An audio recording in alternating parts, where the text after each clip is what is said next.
Around 30,000 Palestinian civilians have already fled from Nar al-Barad. Mohammed is one of them, but his escape was only the beginning. Mohammed was arrested by Lebanese intelligence. He claims he was beaten for 5 days in order to get him to confess to having connections with Fatah al-Islam.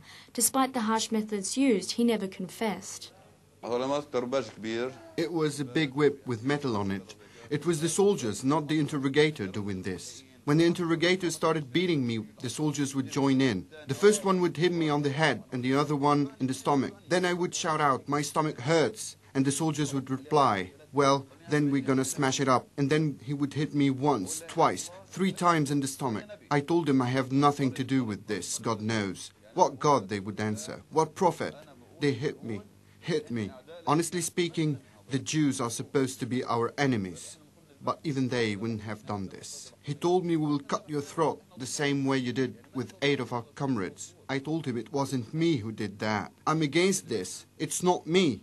They called me by name. They took me out of the truck, and the guy from the intelligence told me, "You're a dog, a son of a dog. Get out of here." Nadim Houri is responsible for the Beirut office of Human Rights Watch. He was the first to highlight these cases of torture.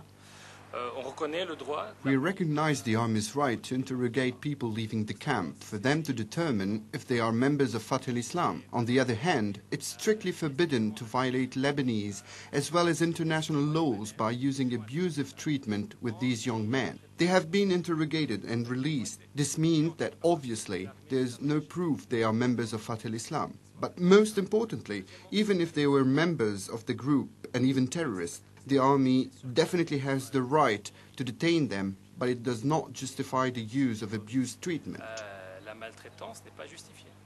But these claims fall on deaf ears. Most Lebanese believe the army should not be criticized and that the rights of Palestinians are not a priority. The army must have its own good reason for beating them. We have an army that treats citizens very well, and we have an army that doesn't bother us at all. And after all, if they have a reason to beat them up, it's not that bad. The army represents peace, freedom, the entire country, and security. And well, without the army we cannot do much. We'd just be helpless.